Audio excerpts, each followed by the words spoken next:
Hoje nós estamos dando continuidade à nossa série Um Verdadeiro Profeta. Nós estamos meditando no livro do profeta Isaías e hoje nós chegamos ao capítulo 6. E o sermão que nós vamos ministrar nessa noite se chama Um Deus Santo. Amém? Amém. Essa é a diferença, meus irmãos, entre o verdadeiro Deus e os falsos deuses. Por isso que quando o Senhor Jesus foi questionado acerca de qual seria o maior de todos os mandamentos, ele começa dizendo: ouve, ó Israel, o Senhor nosso Deus é o único Deus. O profeta Isaías, então, agora ele tem uma visão, e é sobre isso que nós vamos falar nessa noite. Todos encontraram Isaías capítulo 6? Está assim escrito na palavra do Senhor.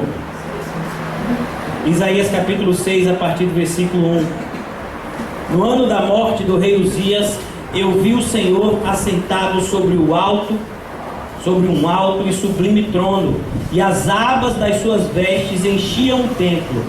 Serafins estavam por cima dele, cada um tinha 6 asas, com 2 cobria o rosto, com 2 cobria os seus pés, e com 2 voava. E clamavam uns para os outros, dizendo: Santo, Santo, Santo é o Senhor dos exércitos, e toda a terra está cheia da sua glória. As bases do limiar se moveram, a voz do que clamava, e a casa se encheu de fumaça. Então disse eu: ai de mim, estou perdido, porque eu sou um homem de lábios impuros e habito no meio de um povo de impuros lábios, e os meus olhos viram o Rei, o Senhor dos exércitos. Só até aí, vamos orar. Senhor, obrigado por essa noite mais uma vez.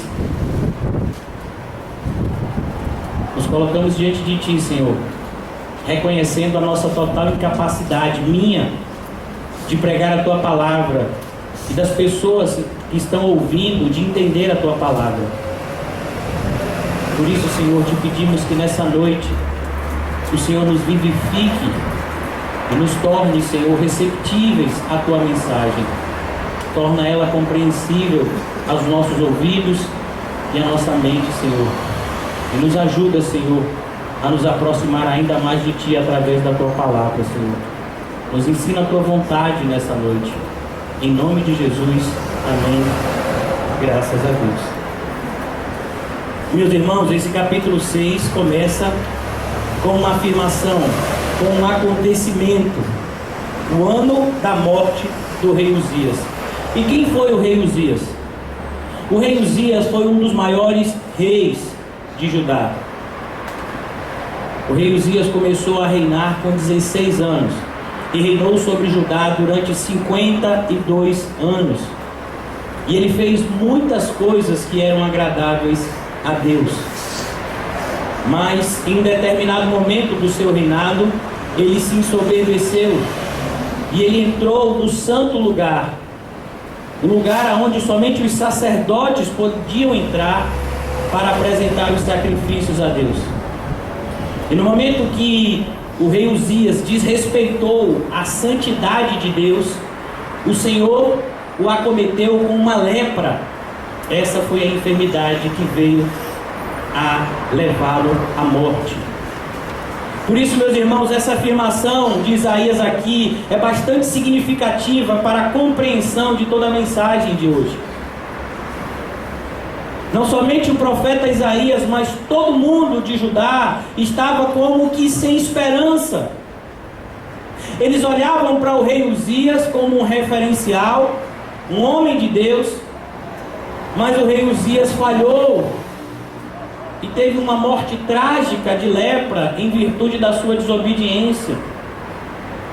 E agora, meus irmãos, o profeta Isaías vai ao templo, e ele vai ao templo chorar, prantear, pois todo o reino de Judá estava triste com a morte desse rei tão importante para eles, que deu tantas vitórias ao reino de Judá, que trouxe tantas coisas boas ao reino de Judá, e agora o povo estava questionando o que será de nós.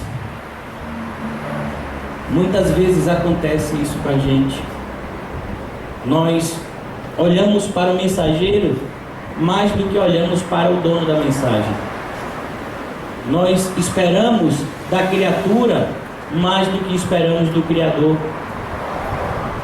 Isso é um grande erro de nós todos que somos cristãos. Nós não devemos esperar nada das pessoas, devemos esperar tudo de Deus. Maldito o homem que confia no homem, bendito é o homem que confia no Senhor.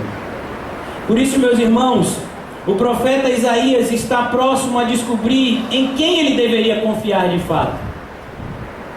No ano da morte do rei Uzias, eu vi o Senhor assentado sobre um alto e sublime trono. O trono simboliza o lugar aonde o rei fica.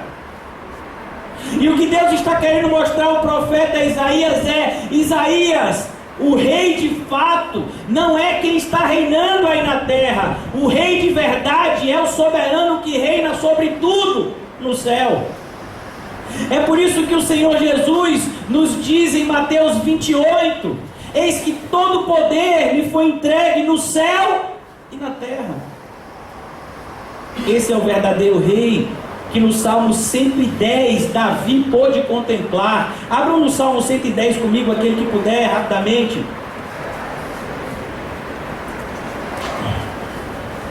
Diz o seguinte: e disse o Senhor ao meu Senhor: assenta-te à minha direita, até que eu ponha aos teus pés os inimigos debaixo dos teus pés. Sabe, essa é a visão do profeta Isaías. Ele vê o Senhor assentado no trono. O trono não está vazio. O trono não está vazio como aquele povo pensava: oh, morreu o rei Uzias, um grande rei em Judá, o que será de nós agora? Quem nos irá liderar? Quem nos irá governar? Muitas vezes nós agimos dessa forma, porque esperamos que os homens sejam os nossos salvadores, mas nós só temos um Salvador, que é Deus. Por isso, meus irmãos, é isso que o profeta está vendo. A mesma coisa nós vamos ver, por exemplo, no livro do Apocalipse. No livro do Apocalipse, logo depois as mensagens dadas às igrejas, nos capítulos 2 e 3, no capítulo 4, o apóstolo João tem uma visão do Senhor no seu trono. E nós entendemos isso porque as mensagens para a igreja são mensagens preocupantes. Tinha uma igreja, por exemplo, que estava sendo dominada por uma mulher profetisa chamada Jezabel. Tinha outra igreja que estava morta. Tinha uma igreja que Jesus estava do lado de fora, porque eles só se preocupavam com as riquezas. E a gente fica pensando: Senhor, o Senhor está vendo essas coisas? Quem é que está governando? Parece que a carne não está sendo governada. Não, Ele está no trono dele. Todas as coisas estão no seu controle. Todas as coisas fazem parte do seu plano perfeito. Imperfeito aqui somos nós, mas o plano de Deus é perfeito e não pode jamais ser frustrado. É isso que o profeta Isaías está aprendendo aqui. Embora muitas vezes pareça que as coisas estão saindo do controle, pareça que as coisas não estão indo como deveriam ir, pareçam que as coisas estão seguindo para um rumo desastroso, mas o Senhor está no seu trono. Ele está vendo e Ele está governando todas as coisas. E nenhuma dessas coisas foge ao controle absoluto de Deus. Ele está no seu trono, de onde Ele reina sobre tudo e sobre todos. Eu vi o Senhor assentado sobre um alto e sublime trono. Essa é a visão de Deus. Sabe, meus irmãos, é triste a realidade hoje em dia nas igrejas. As pessoas dizem que veem a Deus. Mas é triste a definição e como essas pessoas dizem que é esse Deus que supostamente elas veem. É um Deus pequeno, É um Deus muitas vezes à semelhança delas. Mas em um determinado salmo, o salmista diz de maneira bem clara: erraste quando pensaste que eu era o teu igual. A gente vai aprender um pouco mais adiante que Deus não é igual a gente. Ele é infinitamente superior às suas criaturas. Por isso, meus irmãos, eu não posso acreditar nesse Deus que muitas pessoas dizem ter relacionamento com eles. Não é o Deus da Bíblia, e se não é o da Bíblia, eu não posso crer. Por isso que quando determinado pastor, ele foi questionado acerca de um ateu, e o ateu veio perguntar a ele, se ele dizer para ele que ele não acreditava em Deus, e o que é que ele tinha a dizer para ele, o ateu falando com o pastor, e o pastor disse para o ateu, ele disse: me diga qual é o Deus que você não acredita, porque provavelmente eu também não acredite nele. A maioria das igrejas tem apresentado um Deus que não é o da Bíblia. Um Deus muitas vezes que não tem todos os atributos que o Deus da Bíblia tem. Muitas pessoas frisam, por exemplo, o atributo de Deus, que é o amor, e pregam um Deus amável, um Deus que não faz nada com aqueles que agem maleficamente, malignamente, um Deus muitas vezes que deixa impune a perversidade das pessoas. Nós ouvimos pregações cada vez mais sobre pessoas que defendem o universalismo, que no final das contas todo mundo vai se salvar. Vemos pessoas que pregam a respeito do que é chamado da teologia relacional. Deus não sabe o fim de todas as coisas, mas Ele está se relacionando com o homem e ainda vai ver o que vai fazer no futuro. Ainda existem pessoas que dizem que Deus é adivinho. Sabe como é que Ele escolheu as pessoas que Ele vai salvar? Ele olhou o futuro, como uma cartomante. Ele viu quem iria crer nele e aí Ele disse: pronto, eu quero esse para mim. Não, não é isso o Deus da Bíblia.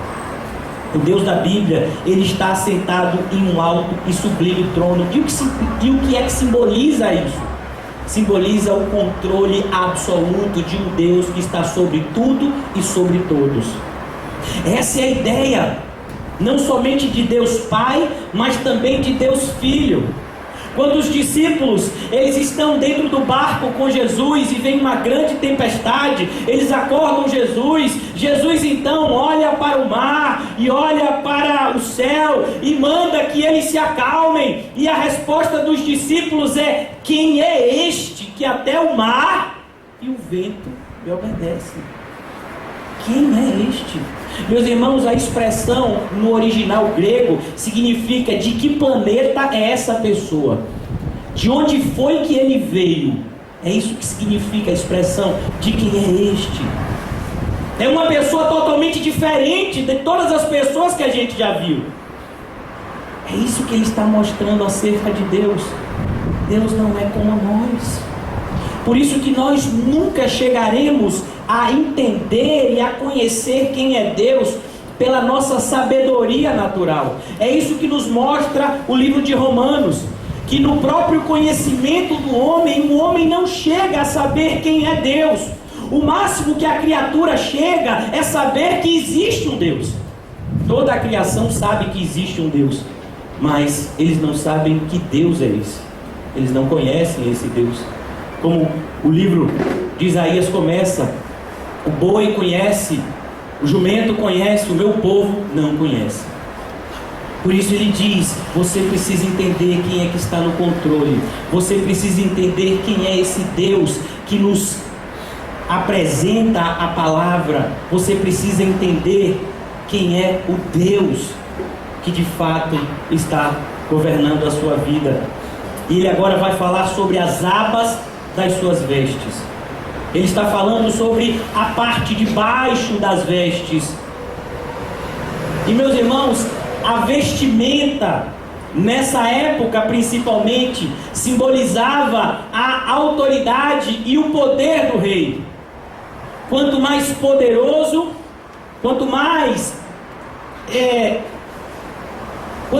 forte fosse o rei, maior seriam as abas das suas vestes. E ele diz: as abas das suas vestes enchiam o templo. Estão dizendo: esse é um rei grandioso, esse é um rei magnânimo, esse é o verdadeiro rei e senhor dos senhores. Esse é o nosso Deus. Perceba, meus irmãos, a diferença do Deus que é pregado hoje em dia por aí. Um Deus que as pessoas sequer têm reverência a Ele. Um Deus que as pessoas acham que podem fazer o que querem, se relacionar da forma que querem, e farão isso impunemente. E a gente vê que na Bíblia não é assim. É isso que Isaías está aprendendo. Mesmo o rei Uzias, que foi um rei tão importante para o reino de Judá, foi duramente disciplinado por esse Deus santo, quando ele não preservou a santidade dele, quando ele não obedeceu às suas normas. Mesmo Miriam, que era irmã de Moisés, quando se levantou contra o seu irmão, também foi duramente disciplinada.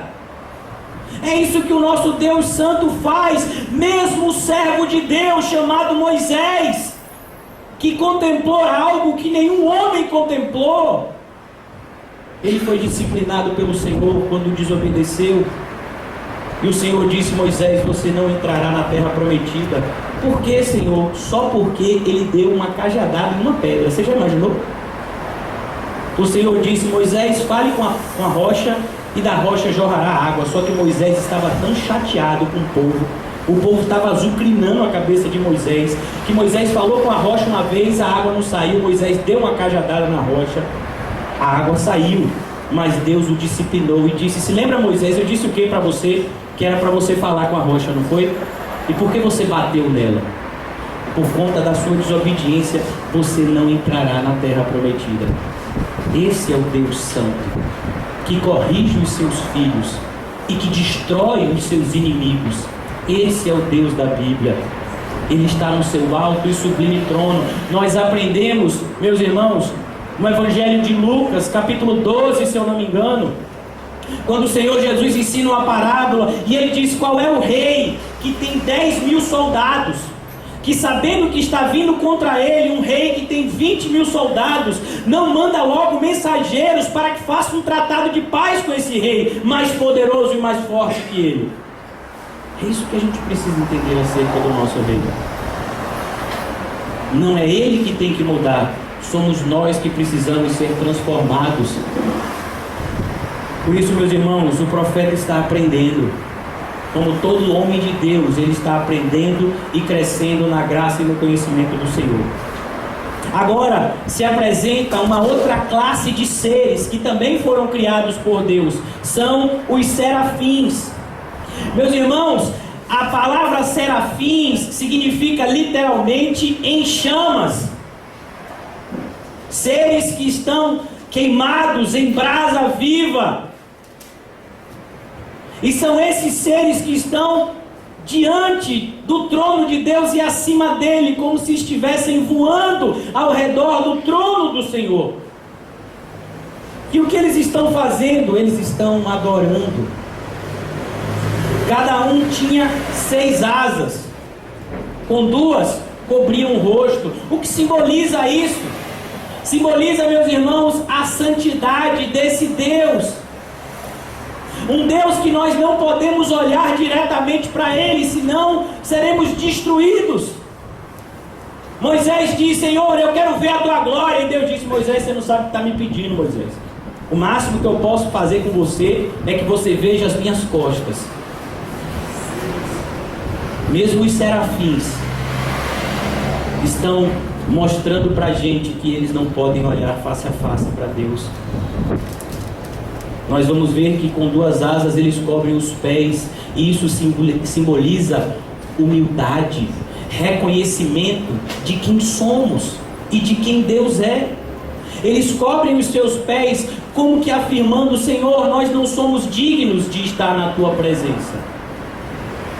Nós vimos essa mesma atitude quando Moisés chega diante da sarça ardente. Ele vai se aproximando e o Senhor diz: Moisés, tira a sandália dos teus pés. Essa terra é santa. Sabe, meus irmãos, Só Deus é santo. Só Ele é digno de toda a honra, de toda a glória, de todo louvor e de toda exaltação. Porque dele, por Ele e para Ele são todas as coisas. Por isso, meus irmãos, com duas eles voavam. Sabe o que a gente aprende aqui? São 4 asas para adorar e 2 asas para servir. Do que adianta servir se você não for um verdadeiro adorador? Do que adianta servir a Deus como os fariseus se você não estiver adorando a Deus em espírito e em verdade? Se você está servindo, mas não está adorando, você é um hipócrita. Me perdoe a palavra. A adoração, ela vem primeiramente ao serviço. Você só pode servir a um Deus que você adora. Você só pode servir a um Deus que você se relaciona verdadeiramente. Por isso que é isso que os serafins estão mostrando para a gente. Mesmo esses seres espirituais, eles entendem a importância de se prostrar diante de um Deus santo e de reconhecer a sua magnitude. E de reconhecer a nossa indignidade de estar diante dele. Só assim podemos ser servos valorosos desse Deus Todo-Poderoso. O que é que esses serafins estão fazendo? E a gente vai ver agora. Eles clamavam. Eles clamavam uns para os outros. E o que é que eles estão clamando uns para os outros? Eles estão dizendo: Santo, Santo, Santo é o Senhor dos exércitos. Meus irmãos, é aqui que a gente para. Por isso, meus irmãos, nenhum atributo de Deus é maior do que o atributo da santidade de Deus. Você sabe que Deus é justiça, mas Deus não é justiça, justiça, justiça. Você sabe que Deus é bom, mas Deus não é bom, bom, bom. Você sabe que Deus é amor, mas Deus não é amor, amor, amor. O que simboliza esses 3 nomes seguidos: Santo, Santo, Santo? Meus irmãos, na língua hebraica não se tem superlativo. Você não pode dizer que uma coisa é muito grande, que uma coisa é enorme. Quando você quer chamar a atenção para alguma coisa, você repete. E o Senhor Jesus usou muitas vezes isso nos seus sermões, quando ele dizia: em verdade, vos digo. Quando ele repetia 2 vezes a expressão em verdade, ele estava querendo chamar a atenção e dizer: isso é muito importante. Todas as coisas que o Senhor Jesus falou são importantes, mas existem determinadas coisas que o próprio Senhor Jesus julgou ser mais importante. E ele dizia: em verdade te digo. Agora, meus irmãos, nós vemos essa mesma repetição. Se dissesse que o Senhor é santo, nós saberíamos que Ele é santo, que Ele é diferente de qualquer outra coisa. Se nós lêssemos que Ele é santo, santo, nós saberíamos que Ele é mais santo do que qualquer outra criatura do mundo. Mas a expressão é santo, santo, santo. Sabe o que significa, meus irmãos? Dentre muitas coisas, quando você parte para estudar a etimologia da palavra santo, no hebraico aqui, kadosh, significa algo diferente, algo que foi cortado e colocado à parte. Por isso que muitas vezes, quando aplicamos a nós a palavra santidade, aqueles que foram santificados, então é a mesma coisa que dizer aqueles que foram separados para Deus. Quando a gente fala santidade relacionado a Deus, significa que Deus é diferente, Deus está à parte de qualquer coisa que a gente possa imaginar. É por isso que nós erramos quando nós queremos definir Deus a partir da nossa própria inteligência. Então, por exemplo, está dizendo lá que Deus é bom. Então eu digo assim: Deus é bom do jeito que eu penso. Não, a bondade de Deus é santa. A bondade de Deus é diferente da nossa bondade. Muitas coisas que eu acho que são boas, Deus está dizendo não são. Mas Senhor, eu acho que são, mas Deus está dizendo não, não é. Bom não é aquilo que você e eu achamos, bom é aquilo que Deus diz que é bom. Por exemplo, quando Deus criou a terra, Ele disse que era bom. A mesma coisa, meus irmãos, é o amor de Deus, que muitas pessoas na igreja não compreendem. O amor de Deus é santo. O amor de Deus é totalmente diferente. E não existe passagem que a gente possa entender mais do que a passagem que está estampada ali na camisa do meu irmão Quinho. João 3,16 diz literalmente o seguinte: porque Deus amou o mundo de tal maneira.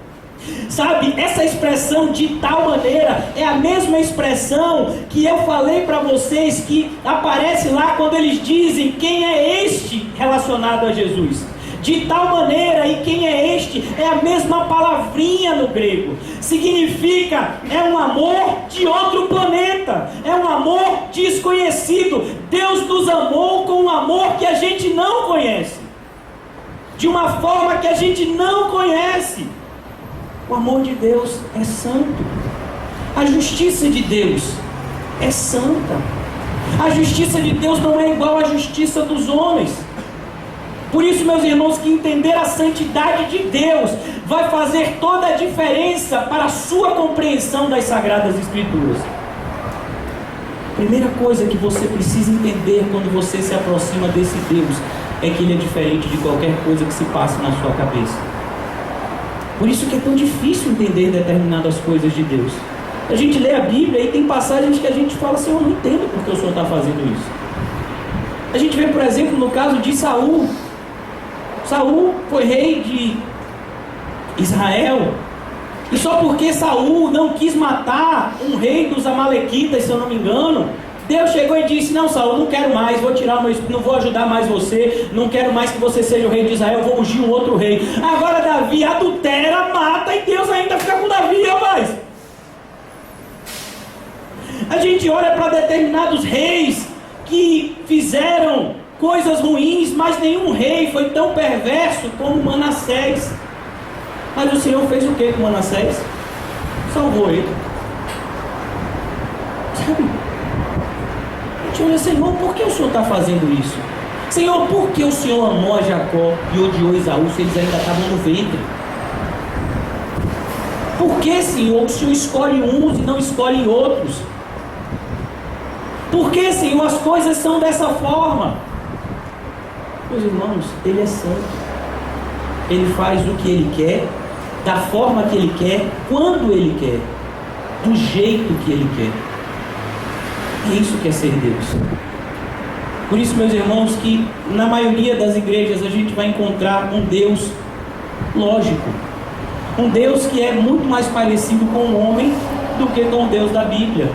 E esse Deus é fácil de acreditar, como por exemplo a lógica de um dos mau caráter da fé. Ele disse o seguinte: como assim todo cristão tem que ser rico? Porque o pai do cristão é o dono do ouro e da prata. Se o meu Deus e o meu pai é o dono do ouro e da prata, como é que eu não vou ser rico? Essa é a lógica do mundo. Se eu estou fazendo tudo certinho, como é que Deus não vai me abençoar? É como o pai que tem um filho que tira notas boas na escola. É como é que ele não vai dar tudo que esse filho quer se esse filho está tirando só nota boa na escola? Aí a gente olha para o Deus da Bíblia. E aí Paulo está fazendo tudo certinho e Deus dá um presente para Paulo, um espinho na carne. E aí Pedro está fazendo tudo certinho e Deus dá um presente para Pedro, morrer crucificado de cabeça para baixo em Roma. E aí Estevão está fazendo tudo certinho, prega no sermão com toda a autoridade e unção do Espírito Santo, e Deus dá um presente para Estevão, ele morre apedrejado. Pô, Senhor, eu não entendo porque o Senhor fez isso com Estevão, mas ele pregou tão bonito, sabe? O Senhor resplandeceu o olho dele na frente, resplandeceu a face dele na frente dos outros, e ainda permitiu que apedrejassem ele. Não, sinceramente, Senhor, eu não entendo isso. É esse que é o Deus Santo. Ser santo significa ser diferente. Por isso que o apóstolo Paulo nos ensina em Romanos 12 que só existe uma forma da gente compreender a vontade boa, perfeita e agradável: mudando a nossa forma. E ele diz literalmente: não tome a forma do mundo, não pense como o mundo, porque se você pensar como o mundo, você vai olhar para a vontade de Deus e ela vai ser imperfeita, ela vai ser desagradável. Mas se você transformar, se você for mudado de forma, como? Pela transformação do seu entendimento, a mudança sua de olhar as coisas, você vai entender que a vontade de Deus é boa, é perfeita e é agradável. Por isso, meus irmãos, que é importante que a gente entenda que Ele é santo, santo, santo. A expressão é o Senhor dos Exércitos. A gente também tem que falar sobre ela, porque na sua Bíblia, provavelmente como na minha, o nome Senhor está escrito em letras garrafais. E quando isso acontece na Bíblia, tem um significado. Significa que o tradutor está traduzindo uma palavra bastante importante no Antigo Testamento, que é a palavra Yehova. Yehova não é a palavra que a gente conhece, Jeová, porque ela não tem vogais, elas são 4 letras, um tetragrama. Quando Moisés estava conversando com Deus e perguntou: quem eu devo dizer que me enviou, Senhor? Deus disse para Moisés: diga que eu sou o que sou. Ele está dizendo: eu sou aquele que é autoexistente, eu sou aquele que não tem começo e nem fim, eu sou aquele que criou todas as coisas, de qual todas as coisas dependem.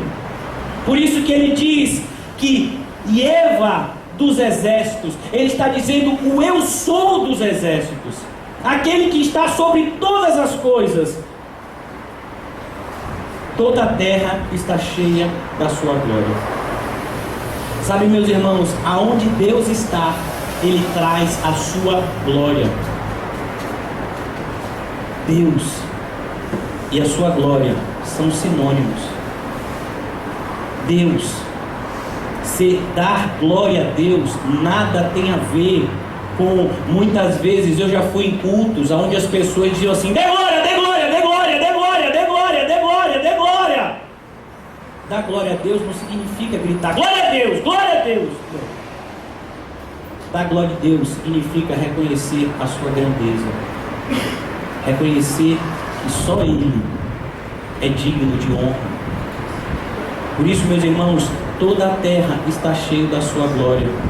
A Bíblia diz que naquele dia todo joelho se dobrará e toda língua confessará que Jesus Cristo é o Senhor. Mesmo os ímpios, mesmo os perversos, mesmo os demônios, quando se colocam diante desse santo Deus, eles precisam reconhecer a sua glória, a sua grandeza. O Senhor Jesus, quando atravessa o mar da Galileia e para em uma cidade chamada Gadara, um homem que estava possuído por muitos demônios se ajoelha diante de Jesus e diz: por que viesse nos atormentar antes do tempo, ó Jesus, Filho do Deus Altíssimo? A terra está cheia da sua glória.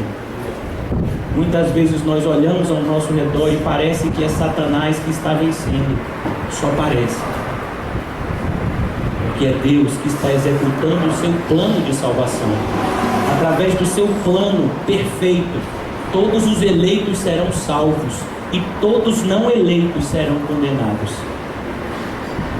Os eleitos receberão a misericórdia de Deus e os não eleitos receberão a justiça de Deus. Mas ninguém receberá injustiça da parte de Deus. E ele continua dizendo para cada um de nós: as bases do limiar se moveram, a voz que clamava. Ele está dizendo: teve um terremoto e a casa se encheu de fumaça. Essa fumaça, meus irmãos, no Antigo Testamento principalmente, simbolizava a presença de Deus, conhecido como Shekinah.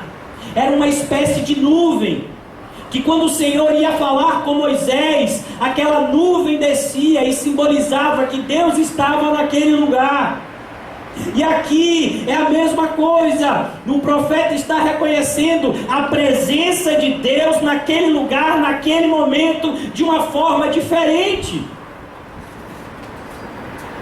E todo o templo se encheu com a fumaça. Sabe, é isso que a gente busca, meus irmãos. Um encontro sincero e genuíno com Deus. Por isso que muitas pessoas não entendem as doutrinas da graça. Uma das doutrinas da graça é o que nós chamamos de chamado eficaz. que é o chamado eficaz? O chamado eficaz é bastante simples. Aqueles que Deus chama, o seu chamado é irresistível. A gente vê isso de uma maneira bem clara na vida de um publicano, um homem pecador, um homem que tinha muitas posses, um homem que não tinha nenhum tipo de motivação aparente para seguir a Jesus. Como é o nome dele? Mateus. Mateus estava sentado na coletoria, cobrando os impostos, quando de repente Jesus olhou para Mateus e disse: vem e me segue. E Mateus largou tudo e seguiu a Jesus. E abandonou toda a sua vida de luxo e regalias e passou a seguir um homem que não tinha onde reclinar a sua cabeça. A gente vê a mesma coisa na vida de um eunuco, chefe das finanças da Etiópia, que larga tudo e vai buscar o Deus de Israel em Jerusalém. E ele volta extremamente decepcionado. Tudo que ele consegue é uma cópia do livro de Isaías, esse livro que a gente está estudando. Mas ele está lendo aquele livro e não está entendendo. E o Senhor então pega o seu melhor evangelista, desloca aquele homem para andar quase 100 quilômetros no deserto, simplesmente para apresentar a verdade a um homem que havia sido chamado eficazmente pelo Senhor. A tal ponto que quando o Filipe acabou de dar a explicação para aquele homem acerca de Jesus e do seu plano para nós, ele disse: e o que impede que eu seja batizado? E Filipe disse: nada. Se você crê verdadeiramente, você pode ser batizado. O chamado de Deus sempre é eficaz. Sabe, meus irmãos, aqueles que conhecem a Deus não querem seguir a outra pessoa. A grande questão é que muitas pessoas acham que conhecem a Deus, mas nunca conheceram Ele de fato. Conhecer a Deus significa contemplar os seus planos, contemplar a sua vontade, contemplar quem Deus é. E quando nós conhecemos a esse Deus Santo, nós não queremos seguir a outra pessoa. Nós percebemos isso, por exemplo, na fala do apóstolo Pedro, quando Jesus disse: vocês também não estão querendo ir embora como essas pessoas estão indo embora? A resposta de Pedro: para quem nós iremos? Só o Senhor tem a palavra de vida eterna. Aqueles que verdadeiramente conhecem o Senhor não querem seguir a mais ninguém. Por isso, meus irmãos, o profeta está tendo essa visão que seria tão importante para que ele viesse a executar os planos de Deus conforme a vontade de Deus. Então disse eu: ai de mim. E isso daqui é muito interessante, meus irmãos. Quando a gente estuda o livro de Isaías até o capítulo 6, você vai vendo Isaías executando a sua missão de profeta, e ele começa dizendo no capítulo 1, esse povo é impenitente. Ele começa dizendo lá: olha, os sacerdotes estão fazendo tudo errado. Meus irmãos, é tão mais fácil a gente enxergar o pecado dos outros. Sabe, eu tenho visto nas redes sociais um monte de crente que sabe dizer que determinadas igrejas não prestam, mas esses mesmos crentes que apontam dedos para os outros estão cheios de pecado e nem na igreja estão. Ah, aquela igreja ali não presta, aquela igreja é cheia de heresia. Assim, e você, está onde? Apontar o dedo para quem está fazendo algo de errado, não está falando nada. Sabe, você quer ajudar quem está fazendo algo de errado? Então comece a mostrar para eles como é que faz as coisas da maneira certa. É assim que a gente faz. Mas antes a gente precisa reconhecer os nossos próprios erros. O profeta ainda não tinha tido essa experiência, e a gente vai ver essa mesma atitude de Deus com um outro homem de Deus chamado apóstolo Pedro. Pedro estava seguindo a Jesus. Pedro já havia sido separado para Jesus para uma missão. Que missão? Liderar os apóstolos, liderar os primeiros cristãos naqueles primeiros momentos, por assim dizer, da igreja. E Jesus chama Pedro para uma conversa antes de Jesus ser preso e crucificado e morto. E ele diz: Pedro, essa noite teve uma reunião. E Pedro praticamente está dizendo: como assim teve uma reunião? Estou aqui com o senhor o tempo todo, não vi essa reunião. E ele disse: essa reunião foi no céu, Pedro. E foi o seguinte: quem estava por lá foi Satanás, estava lá. a reunião. Satanás foi fazer o que nessa reunião? Ele foi pedir a sua alma para peneirar. Mas eu roguei por vós, para que quando você se converta, você ajude os seus irmãos a seguirem o caminho. Depois disso, tem um acontecimento que Pedro não esperava. Ele veio a fazer aquilo que ele havia jurado que não ia fazer, que era negar Jesus. Ele havia dito na noite da ceia que Jesus, ainda que se eu tiver que morrer, eu não vou abandonar o Senhor. Mas Pedro negou, e negou 3 vezes. E agora, meus irmãos, aquele que se achava o maior dos apóstolos, que estava disputando com João e Tiago quem seria o maioral, não se achava nem mais digno de ser chamado apóstolo. A ponto de, quando Jesus aparece para as mulheres, ele diz uma expressão que muitas vezes passa despercebido, mas ele diz assim: avisa aos meus apóstolos, aos meus discípulos e a Pedro, que eu estou indo me encontrar com eles. Por quê? Porque se você chegasse naquele momento para Pedro e dissesse: Pedro, Jesus está vindo ver os discípulos dele, Pedro ia dizer: então eu não vou, porque eu não sou discípulo, não sou digno de ser chamado discípulo do Senhor. Eu neguei ele 3 vezes. Mas Jesus chama Pedro na beira de um rio, já ressurreto, e ele chama Pedro para conversar e diz: Pedro, tu me amas? E Pedro diz: Senhor, eu gosto muito de você. Não, Pedro, eu estou perguntando se você me ama. E aí Pedro responde de novo: Senhor, eu gosto muito de você. Na 3ª vez, Jesus pergunta para Pedro: Pedro, você gosta muito de mim mesmo? Aí Pedro disse: Senhor, o Senhor sabe de todas as coisas, o Senhor sabe que eu gosto de você. Sabe, Pedro estava dizendo: olha, Senhor, não confie no que eu estou lhe dizendo, porque eu posso dizer e não fazer. Confie no que está aqui dentro. Porque se eu estou falando essas coisas, eu sei que vem daqui, talvez eu não consiga cumprir elas, mas verdadeiramente eu quero cumpri-las, Senhor. É isso que essa experiência que o profeta Isaías está passando. Ele precisava enxergar que ele não era melhor do que aquelas pessoas que estavam fazendo tudo errado. Ele era tão pecador quanto o pior dos pecadores. É o que a gente vai ver, por exemplo, na vida do apóstolo Paulo. Ele escreve a Timóteo e diz: fiel é esta palavra, digna de toda aceitação, que Jesus Cristo veio ao mundo salvar os pecadores, dos quais eu sou o principal. O apóstolo Paulo se identificava como um grande pecador que foi alcançado pela graça de Deus. Essa é a definição do crente. O crente é um pecador que foi alcançado pela graça de Deus. Mas a diferença do pecador crente para o pecador não crente é que o pecador crente vive lutando dia e noite contra o seu pecado, enquanto que o pecador não crente é aquele que anda de mãos dadas com o seu pecado. Essa é a diferença. Mas ambos são pecadores. E essa revelação, meus irmãos, só quando nós aproximamos-nos da luz é que nós vemos as trevas em que nós estávamos. Só quando a gente se aproxima da luz é que a gente percebe a nossa sujeira. É por isso, meus irmãos, que lá no livro do Apocalipse, se eu não me engano, no capítulo 22, o Senhor vai dizer, logo no final da sua grande revelação: olha, quem está limpo, limpe-se mais ainda. Não ache que você já se limpou o suficiente. Todos os dias nós precisamos crescer na graça e no conhecimento do Salvador. Todos os dias nós devemos abandonar coisas e começar a fazer outras.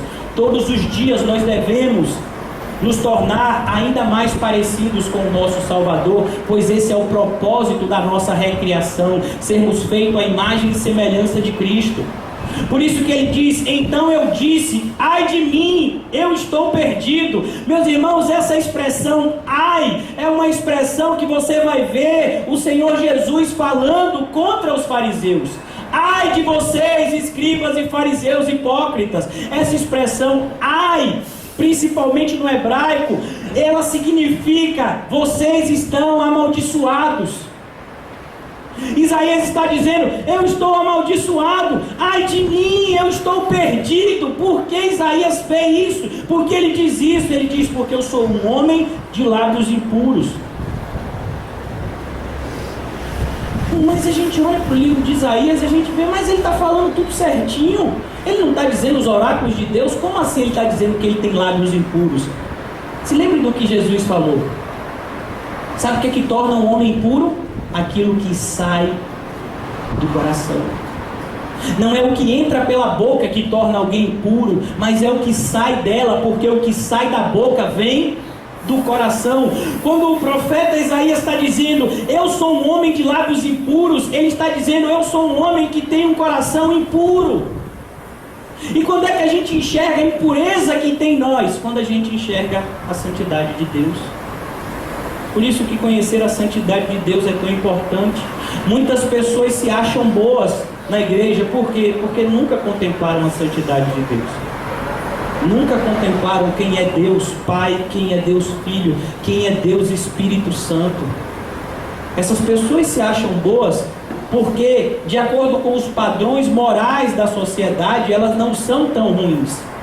Então, a gente olha para os padrões morais da nossa sociedade, tem tanta gente que faz isso, tem tanta gente que faz aquilo, mas eu não, eu sou uma pessoa que faço tudo certinho conforme a lei. Só se for a lei dos homens, porque a lei de Deus não existe um justo sequer. Por isso que o profeta está reconhecendo a sua indignidade. E quem já dizia isso era Agostinho. Agostinho dizia que a grande dignidade do homem é reconhecer que ele não tem dignidade nenhuma diante de Deus. Nós vemos a loucura de determinadas pessoas que dizem, Senhor, eu determino que o Senhor faça isso. Você o quê? Você está dando ordem para Deus? Como é que é isso? Você, uma pessoa de lábios impuros, que mora no meio de pessoas de impuros lábios, está querendo dar ordem a um Deus que é santo? Não, eu estou falando isso porque a minha televisão quebrou e eu sou um dizimista fiel. Eu tenho aqui o meu recibo para comprovar. Onde é que está escrito lá na Bíblia que se você dizimar, Deus diz que não vai nem quebrar a sua televisão? Não, está escrito na minha que Ele vai abrir as comportas do céu e Ele vai derramar. Sim, você sabe o que é isso?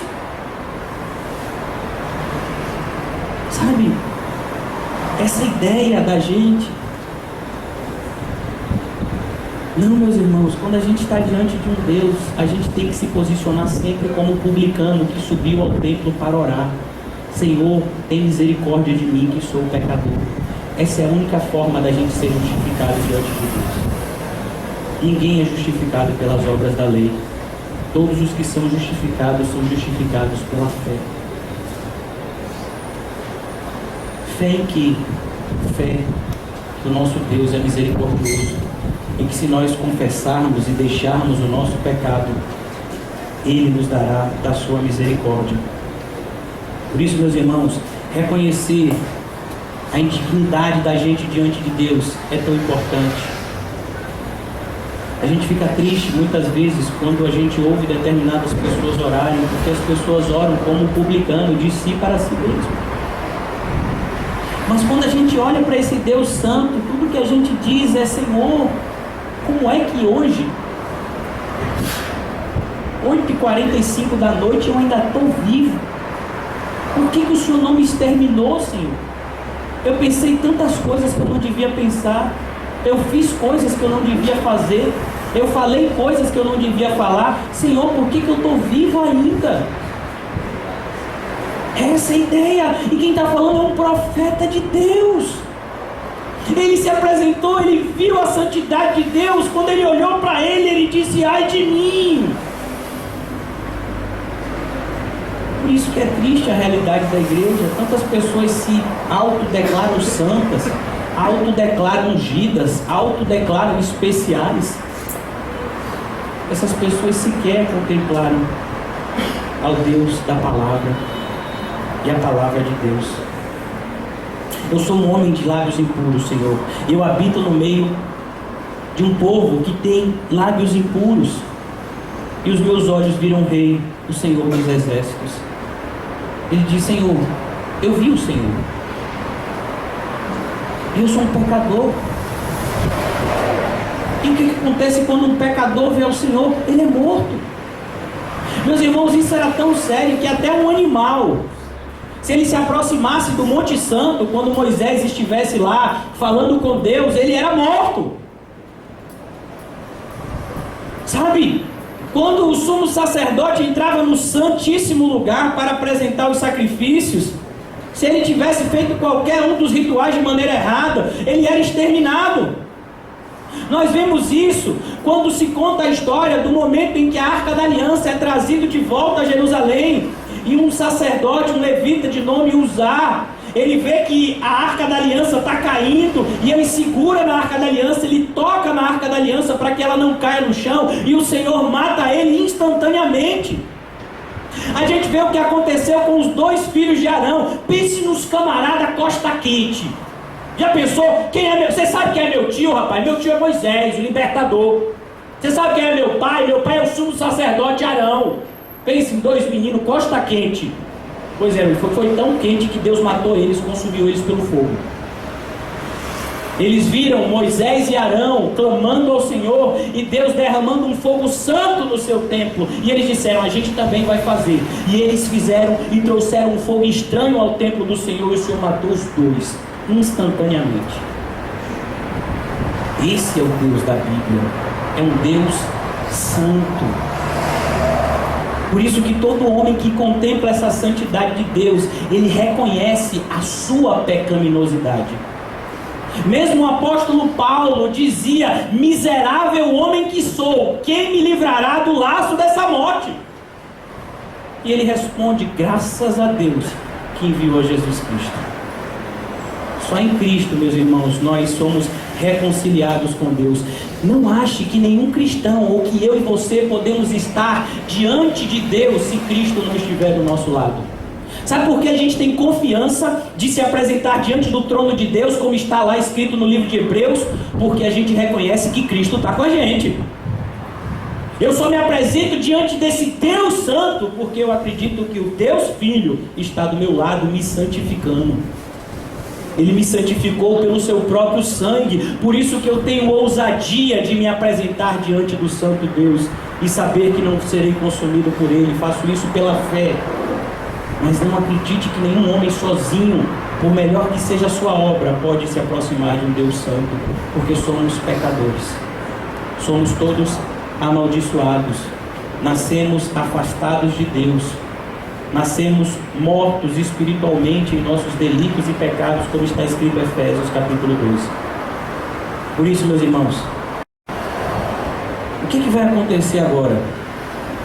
Então um dos serafins voou para mim, trazendo na mão uma brasa viva que tirara do altar com uma tenaz. Sabe, meus irmãos, agora ele vê o anjo, ele tirou uma brasa viva e está vindo em direção a ele, e ele está dizendo: eita, agora me dei mal. Agora o negócio vai empenar para o meu lado. A brasa está chegando ali, olha, eu acho que o negócio vai ficar difícil agora. Normalmente é assim que a gente pensa quando Deus está nos santificando. A santificação é um processo extremamente doloroso. Você já imaginou, meu irmão? Olha o que é que esse anjo vai fazer. Com a brasa tocou na minha boca e disse: eis que aquele que tocou os teus lábios, e a tua iniquidade foi tirada e perdoado o teu pecado. Sabe? Ele diz: a tua iniquidade está sendo tirada, o teu pecado está sendo perdoado. Mas é uma tenaz. Imagine, uma brasa viva colocada na língua dele. Sabe, meus irmãos, a santificação é uma obra de Deus. É uma obra de Deus em conjunto com nós que somos seus filhos. Por isso, meus irmãos, que existe uma frase que diz: olha, a salvação é de graça, mas a santificação vai custar tudo para a gente. Nós muitas vezes ouvimos por aí uma graça barata, uma graça onde as pessoas são ensinadas: olha, você não precisa se esforçar, você não precisa fazer nada, você só precisa acreditar que Deus vai fazer tudo. Mas a Bíblia não diz isso.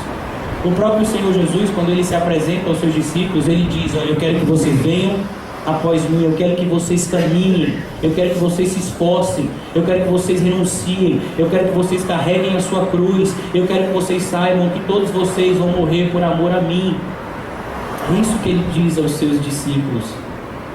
Por isso que hoje em dia, infelizmente, em igrejas até que pregam essa doutrina, nós vemos uma graça barata, pessoas dizendo: ah, quando Deus colocar vontade no meu coração, eu vou fazer isso, eu vou fazer aquilo. E essa semana eu vou repetir uma coisa que eu até falei, numa pregação que foi muito importante para mim, uma pregação do pastor Francis Chan. Ele era de uma igreja bíblica que pregava a teologia correta, e ele ficou como pastor dessa igreja durante 12 anos, e a igreja dele cresceu bastante. E quando a igreja dele estava bastante grande, ele disse: eu tenho que abandonar a igreja, porque eu estou pregando, mas eu não estou fazendo o que Deus manda. Existe uma diferença muito grande entre saber a verdade e caminhar nela. Existe uma diferença muito grande em saber a verdade aqui na nossa cabeça e colocar ela em prática na nossa vida. Pastor, o senhor sempre fala disso e vou falar de novo. Quem é que não sabe que precisa perdoar? Mas é fácil perdoar? É fácil ser ofendido por uma pessoa injustamente e perdoar essa pessoa? Não. É fácil amar os que nos odeiam? Não. Mas a gente tem que fazer isso. É fácil ajudar as pessoas? Não, não é fácil. Porque a gente sempre olha para o nosso umbigo primeiro. É fácil não se preocupar com o dia de amanhã? Não, a gente vive preocupado com o dia de amanhã. O que é que eu vou comer amanhã? O que é que eu vou vestir amanhã? Como é que eu vou pagar a conta que vence no final do mês? Mas o Senhor diz: não se preocupe. Perceba, meus irmãos, que conhecer a verdade não é algo tão difícil. Difícil mesmo é praticar ela. Difícil mesmo é entender que não existe barganha com a verdade. Em uma outra pregação do pastor Francis Chan, ele está falando sobre esse assunto também, e ele diz: hoje em dia a gente tem um entendimento mais ou menos assim, pelo menos foi me ensinado na igreja quando eu estava teoricamente sendo ensinado. Então era mais ou menos assim: a gente tem crente de primeira divisão, a gente tem crente de segunda divisão, a gente tem crente de terceira divisão. Sabe, eu não sou um crente de primeira divisão, eu também, graças a Deus, não sou de terceira divisão. Eu estou mais ou menos na divisão do Bahia e Vitória, a segunda. Estou lá. Meus irmãos, aí você vai para a Bíblia diz só tem duas divisões para crente: os verdadeiros e os falsos. Só tem duas divisões para os crentes: aqueles que vão para o céu e aqueles que vão para o inferno. Sabe? Então se for assim, a maioria do pessoal da igreja vai para o inferno. E a Bíblia não diz exatamente isso? Quando perguntaram ao Senhor: são muitos os que são salvos? O Senhor: olha, muitos são chamados, poucos são os escolhidos. Sabe, meus irmãos, é isso que a gente vê na palavra do Senhor.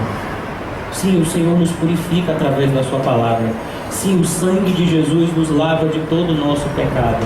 Sim, mas depois que isso acontece, nós precisamos nos esforçar, e nos esforçar muito, para renunciar a tudo, para lutar contra a nossa carne dia e noite, noite e dia. E não vai ser fácil, e vai ser muito difícil a gente realizar essas coisas, e muitas vezes vai ser extremamente doloroso, e muitas vezes o próprio Senhor vai precisar nos corrigir. O próprio Deus vai atrair determinadas aflições para que nós venhamos nos atentar para quem somos.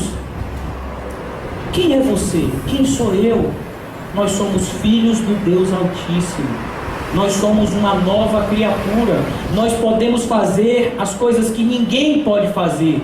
Nós podemos suportar o que ninguém pode suportar. Nós podemos ir aonde ninguém quer ir. Uma outra pregação que mudou bastante a minha maneira de ver o cristianismo foi uma pregação do pastor Carter Collon. Um pastor, e ele pregou esse sermão exatamente no domingo subsequente ao acidente do World Trade Center, lá nos Estados Unidos, naquele atentado lá que os aviões se chocaram com as torres gêmeas. E ele disse que foi algo que mexeu muito com ele, quando ele viu os bombeiros e os policiais correndo em direção àquele prédio em chamas. Muitos sabiam que não iam sair lá vivos, muitos sabiam que estavam indo em direção à morte, mas ainda assim eles iam para lá, porque eles sabiam que essa era a função deles. Só que hoje em dia, meu filho, é tanto crente correndo da cruz: olha, tem fogo, deixa eu vir para cá. E nada, vou nada para o Oriente Médio. Que Oriente Médio eu vi aí cortar o pescoço? Quero cortar nenhuma. Quero pregar, eu não vou lá no Alto das Pombas não. Soube que o negócio está empenando, que está tendo briga. Eu vou nada. Meus irmãos, eu acho que você não entendeu. Nós somos cristãos. Hoje de novo eu vi um vídeo que fica gravado aqui no meu celular e eu vejo quase todo dia um cristão sendo decapitado. Pastor, por que você vê isso? Porque é isso que está escrito na Bíblia. O que você acha que aconteceu com João Batista? Ele foi decapitado. O que você acha que aconteceu com Tiago? Ele foi decapitado. O que você acha que aconteceu com tantos outros cristãos que estão morando no céu? E se você quer morar no céu, no mesmo lugar que essas pessoas estão, por que você acha que você pode viver diferente delas? Por que você acha que você vai ter uma vida fácil e tranquila e vai para o mesmo lugar que essas pessoas que moram? Não, é porque é assim, ó, tem gente que vai morar num lugar de 2 andares. A minha casinha vai ser meio humilde, porque eu sou humilde. Então a minha casinha vai ser simples. Eu já acertei com Jesus que mesmo um kitnet eu já estou me contentando. Eu não vou morar numa casa igual o irmão Ricardo. A casa do irmão Ricardo diz que é 4 cômodos, que é coberto, piscina, porque também o coitado passa por luta. A minha casa vai ser um kitnetzinho meio subterrâneo. Meu filho, se for subterrâneo, não é no céu, é no inferno, viu? Essa é a ideia, gente. Por isso, meus irmãos, que logo após o Senhor fazer isso com o profeta Isaías, logo após o Senhor purificar o profeta Isaías, o Senhor diz o seguinte: depois disso eu ouvi a voz do Senhor que dizia: a quem enviarei? E quem há de ir por nós? Disse eu: eis-me aqui, envia-me a mim. Sabe que coisa maravilhosa, meus irmãos? É que quando o profeta Isaías está falando nessa parte superior, até o versículo de número 6, 7, ele está usando a expressão Senhor e Jeová e Eva, Adonai, e agora ele vai usar a expressão Adonai. E é exatamente assim que o salmista Davi arruma o salmo de número 110. Ele diz assim: olhe, e Eva, o Senhor, falou com o meu Senhor Adonai: assenta-te à direita até que eu ponha os teus inimigos debaixo dos teus pés. E a gente vê aqui mais uma vez a Trindade agindo. Mais uma vez o Deus Pai se relacionando com o Deus Filho para a execução de todos os seus planos. Quem está aqui agora comissionando Isaías? Deus Filho. A mesma ideia que a gente tem lá em Mateus capítulo 28. Olha, eu quero que vocês vão por todo mundo e preguem o meu evangelho a toda criatura. Deixa eu fazer só uma correção. O Senhor não mandou a gente encher a igreja. O Senhor não mandou a gente construir igrejas grandiosas. O Senhor não mandou que a gente trouxesse diversão para as pessoas da igreja, para que elas ficassem aqui. Olha, se você continuar pregando esse sermão, pastor, a igreja vai ficar vazia. Então eu vou ter que mudar o sermão, porque o Senhor quer que as pessoas continuem na igreja. Quem disse isso para você? Não. O Senhor não disse isso. O Senhor não disse assim: pregue para agradar as pessoas, para que elas possam ficar lá, afinal de contas elas são meu gude-gude de babai.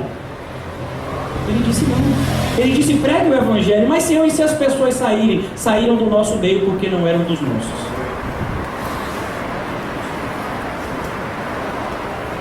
Sabe? Essa é a palavra de Deus, por isso que ela é tão odiada. A palavra de Deus não tem nenhuma estratégia de marketing nela, muito pelo contrário. Se um camarada de marketing olhar para a palavra de Deus, vai dizer: esse Jesus parece que está querendo colocar os próprios planos dele para falir. Por isso que, se eu não me engano, Martin Lloyd Jones tem uma pregação que diz assim: o evangelho que fracassou. E olha que ele fez essa pregação há quase 50 anos atrás.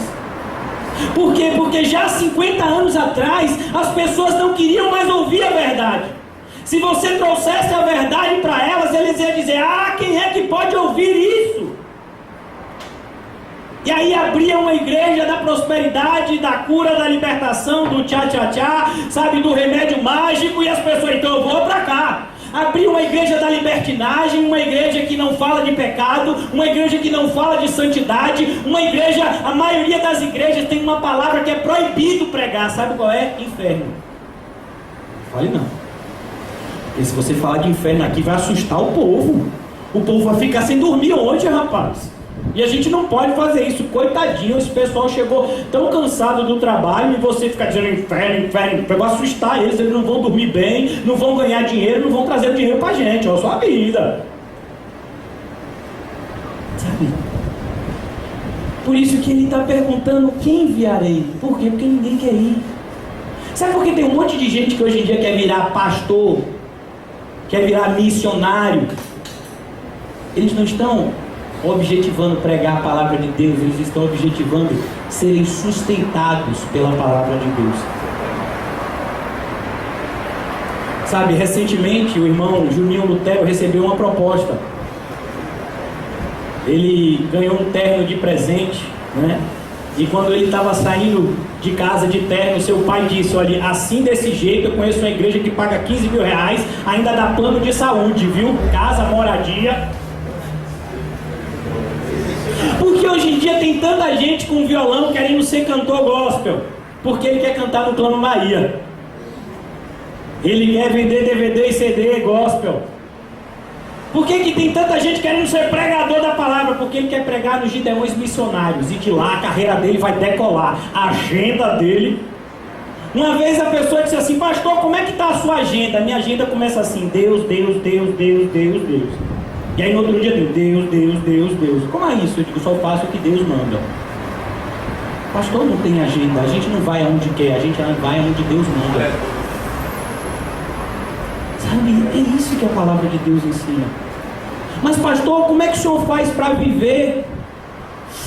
Eu respiro. Graças a Deus o Senhor envia oxigênio. É assim que a gente vive. Porque que adianta você ter dinheiro e não respirar? Sabe, é assim que a gente vive. O Senhor até hoje está me vestindo, está vestindo as minhas filhas, a igreja ainda não caiu o teto, está tudo tranquilo. Se cair também a gente continua aqui. Aleluia! Porque a ideia é essa: a gente precisa de muito menos do que a gente acha que precisa. A gente tem muito mais do que efetivamente a gente precisa. Por isso, meus irmãos, ele diz: a quem eu vou enviar? Porque ele olha assim: quem é que quer pregar a palavra da verdade? Da verdade eu não quero não. Esse negócio de verdade dói. Um monte de gente sai aí falando mal, inventa história de você. Olha, e tem mais. Aqueles que pregam a verdade têm que esmurrar o corpo para que naquilo que prega ele mesmo não seja reprovado. E aqueles que pregam a verdade ainda receber um recado de Deus, padecerão duplo juízo. Quem sobe aqui é outro. E nada, eu já estou com um juízo, eu já estou meio bambo, imagine um duplo. Quando a gente percebe a seriedade de se pregar a palavra de Deus, a gente sobe aqui assim, ó, as perninhas bambeando. Por isso que quando as pessoas contemplam a seriedade, que você pergunta: os covardes não precisam ir. Meu filho, é igual na época de Gideão, quase todo mundo vai embora. Paulo falou isso muito sério com Timóteo. Ele disse: meu filho, Deus não te deu espírito de covardia, viu? O pregador da palavra pode ser muitas coisas, menos covarde. Se for covarde, ele não aguenta. Ele volta. E como a gente aprendeu ontem lá em Apocalipse, naquele sermão Barrados no Baile, tem um grupo que vai ser barrado na entrada do céu, são os tímidos. E a palavra timidez na Bíblia significa a mesma palavra que covardia. São aqueles que não tiveram a coragem de pregar o que deveriam pregar. E foi assim que o pastor Francis Chan se sentiu quando ele estava na sua igreja enorme, cheia de dinheiro. Quando ele olhou para aquelas pessoas, quando ele olhou para Deus, ele disse: eu estou sendo covarde. Porque eu sei que se eu pregar o que Deus quer que eu pregue, muitas pessoas vão sair. Se é que eles não vão me expulsar antes. Mas você não pode ser covarde. Por isso, ele diz: a quem enviarei? Quem há de ir por nós? E disse eu: eis-me aqui, envia-me a mim. Isaías diz: eis-me aqui, envia-me a mim. Você acha que Isaías falou dele mesmo essas palavras? Se você acha, você está errado. O apóstolo Paulo colocou da seguinte forma: eu trabalhei mais do que todos os apóstolos juntos, mas não eu, a graça de Deus que estava comigo. Sabe, meus irmãos, pregar a palavra de Deus é graça, é favor imerecido. Quando você prega a palavra de Deus e uma pessoa só se converte, é graça, é favor imerecido. Por quê? Porque o normal de você pregar a palavra de Deus é não somente o pessoal não ouvir quando ainda querer lhe matar. É por isso que eu estou no lucro. Tem um monte de gente que fala mal de mim, mas até hoje ninguém quis me matar, pelo menos não concretizar os seus planos. Mas e se quiserem matar? Então está na Bíblia. Na Bíblia diz: quando a gente pregar a verdade, vai ter um pessoal que vai querer inclusive matar a gente, mas que a gente não se preocupasse, Deus está no controle, e se a gente morrer, está indo para o céu, tudo em casa, tranquilo, porque o viver é Cristo e o morrer é lucro. Quem quer pegar esse evangelho? Outro, né? O evangelho da cruz, meu filho, aquele que Paulo chegou em Coríntios para pregar, está faltando um obreiro. Rapaz, não é que estava escrito isso na palavra, que a ceifa é grande e poucos são os ceifeiros? Tem um monte de gente, pastor, tem tanto pregador, tem o quê? Só se for pregador de roupa, né? Para pregar no varal. Porque pregador do verdadeiro evangelho, ufa, para você achar um, é igual a agulha do palheiro. A ponto do próprio Deus dizer, quem enviarei? Mas apareceu um maluco lá dizendo assim, envia-me a mim. Estou por aqui. Se quiser usar, sabe? E ele está lá, e ele ainda nem sabe o que espera ele. Eu já estou concluindo. E ele diz assim, olha, vai e diz ao povo. Tudo bem, Senhor, eu estou anotando o que é que o Senhor está mandando eu dizer. Vou anotar aqui, olha, peguei já a caneta, caderno, igual aqui, ali, ó. Estou com um caderno, vou anotar. O que é que eu posso dizer ao povo? Diga assim para ele, vai, ouvi, e não entendais. Vede, vede, mas não percebais. Como assim, Senhor? É mais ou menos assim, meus irmãos. Você entrega uma mensagem para Renatinho e você diz assim, Renatinho, meu filho, porque eu sei que Renatinho é correria, então por isso que eu dou a mensagem para ele, porque eu sei que vai chegar lá mais rápido. Então você entrega a mensagem para Renatinho e diz assim, ó, meu filho, eu preciso que você deixe essa mensagem, sabe aonde? Eu preciso que você deixe essa mensagem lá em Aracaju. E aí Renatinho foi lá, correria, entregou a mensagem em Aracaju. E aí quando o camarada que recebeu a mensagem abre a mensagem, ela está em branco.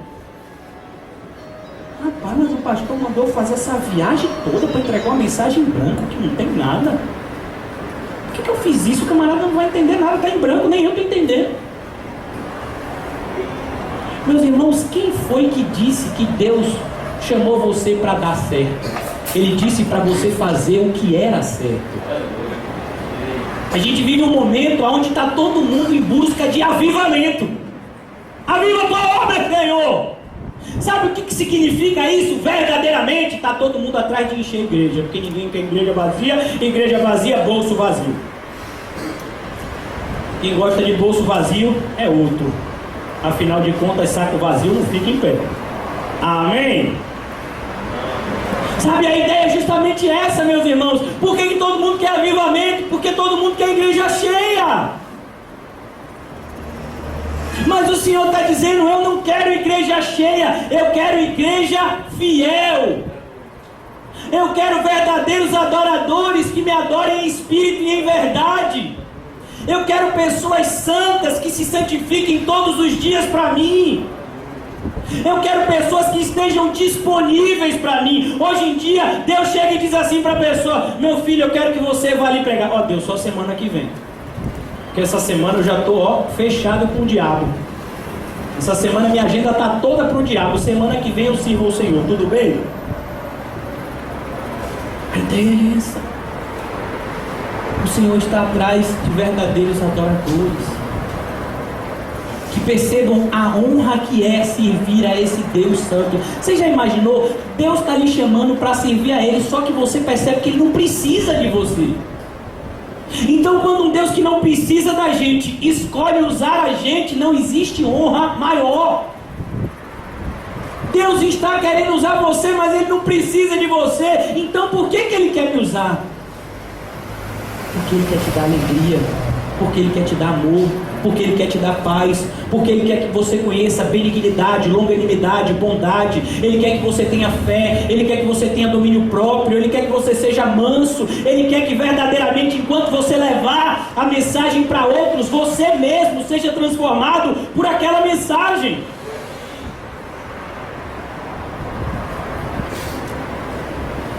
E Ele continua: torna insensível o coração deste povo, endurece-lhe os ouvidos, fecha-lhe os olhos, para que não venham a ver com os olhos, a ouvir com os ouvidos e a encher, e a entender com o coração e se converterem e seja salvo. E aí o profeta Isaías, até aí está tudo bem, e ele diz assim: Senhor, eu entendi, mas até quando, Senhor? Aí o Senhor vai dizer: até que sejam desoladas as cidades e fiquem sem habitantes as casas, e fiquem sem moradores, a terra seja toda assolada. Como assim, Senhor? Quer dizer que o Senhor está me chamando para pregar e depois vai destruir tudo? Pois é, foi assim que eu fiz na época do profeta Noé. Noé era profeta. Noé pregou para toda uma geração que não se converteu, que não deu ouvidos, que não foram salvos. Foi isso que aconteceu, sabe, em Sodoma e Gomorra. A gente percebe essa realidade, meus irmãos. Não é que a gente queira que as pessoas não se convertam, mas a grande questão é que a gente muitas vezes fica sem entender porque determinadas pessoas não se convertem, mas isso é o natural. É como o pastor John MacArthur, muitas vezes ele dizia para ele mesmo, ele saía da igreja chateado. Por quê? Porque estavam muitas pessoas saindo, muitas pessoas falando mal dele, e ele ficava sem entender aquilo. E aí ele entendeu que se a mulher dele está na igreja, se os filhos dele estão na igreja, isso é misericórdia. Sabe por que a mulher dele não abandonou ele e foi para o mundo? Pela misericórdia de Deus. Por que os filhos dele não negaram a fé e voltaram para o mundo? Pela misericórdia de Deus. Sabe por que ele mesmo não abandonou a fé e foi para o mundo? Pela misericórdia de Deus. Tudo é misericórdia. Entender que tudo é misericórdia do Senhor vai fazer a gente entender melhor os planos dele. Ele faz o que quer, quando quer. A nós nos foi dado ordens.